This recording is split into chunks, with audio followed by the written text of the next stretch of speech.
વંથલીની મુલાકાતે આવ્યો હતો ત્યારે અહીંના ખેડૂતો, સામાજિક આગેવાનો અને ગામના લોકોએ આ ધ્યાન દોર્યું કે સૌથી મહત્વની વસ્તુ તો એ કે ખેડૂતોની ચિંતા કરવાની જે વાતો કરતી સરકાર આજે આ ઉબેન નદીમાં જે ચેકડેમ હતો એ ચેકડેમ તોડવાનું કામ કર્યું છે.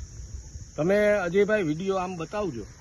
આ ચેકડેમ એટલો મજબૂતાઈથી અને સારી રીતે બનાવેલો હતો અને આ જે તોડવાનું કામ એટલા માટે કર્યું છે. મને જે જાણવા મળ્યું, ગામના લોકોએ, ખેડૂતોએ કીધું આજે ગામની મુલાકાત લઈ અને લોકોની સમસ્યાને વાચા આપવાનું કામ એ કોંગ્રેસ કરે છે. એટલા માટે આજે અહીંયા આવ્યો અને અહીંયા જોયું ત્યારે ખબર પડી કે આ ચેકડેમ શું કામ તોડવામાં આવ્યું. તો કે ઉપરથી જે પાણી આવે એ પાણીના નિકાલ માટે સાચી રીતે પાણીનું સ્તર એ વધવું જોઈએ અને ખેડૂતોને ઉપયોગી થવું જોઈએ.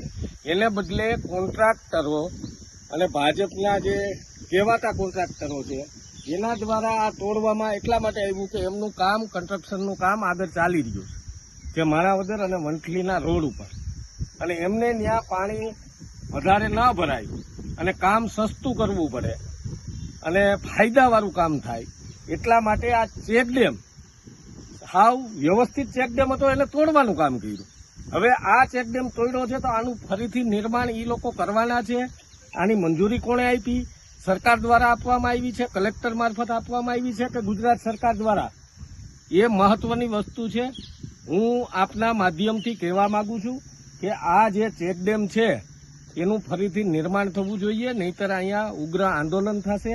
અને આ જે રીતે સરકારની નીતિ ને રીતિ અને ભાજપના મળતિયાઓ દ્વારા જે આ કામ થઈ રહ્યું છે એ ખેડૂતોનું વિરોધનું, વંથલીના ખેડૂતો અને વંથલીના ગ્રામ્યના જે ખેડૂતો છે એ જોવે તો એમને ખબર પડે કે આ ઉબેન નદી ઉપરનો જે આવડો આ મુખ્ય ચેકડેમ હતો. અને આ તમે બતાવજો, આ સળિયાને બતાવો ને, આ રીતે એને તોડીને આ જે ખેડૂતોને ઉપયોગી થતું હતું, જે સિંચાઈનું પાણી અહીંયા સ્તર આવતું હતું, હવે ખેડૂતોને શું જોવાનું, ખેડૂતો શું કરશે એ બહુ મહત્વની વસ્તુ છે. એમના કામના ફાયદા માટે એને કોન્ટ્રાક્ટરોને પોતાના પૈસામાં જે વધારે મળે, નફો મળે, અને એટલા માટે આ કૃત્ય થયું છે. આ નિંદનીય છે. હું ચોક્કસપણે કહું છું આ વંથલીના ખેડૂતોને કે તમારે અવાજ ઉપાડવો પડશે. આ લોકો ખેડૂતની વિરોધની જે નીતિ છે અને ત્યારે આજે આ તમારી નજર સમક્ષ આજે રૂબરૂ આવી અને મુલાકાત કરી છે.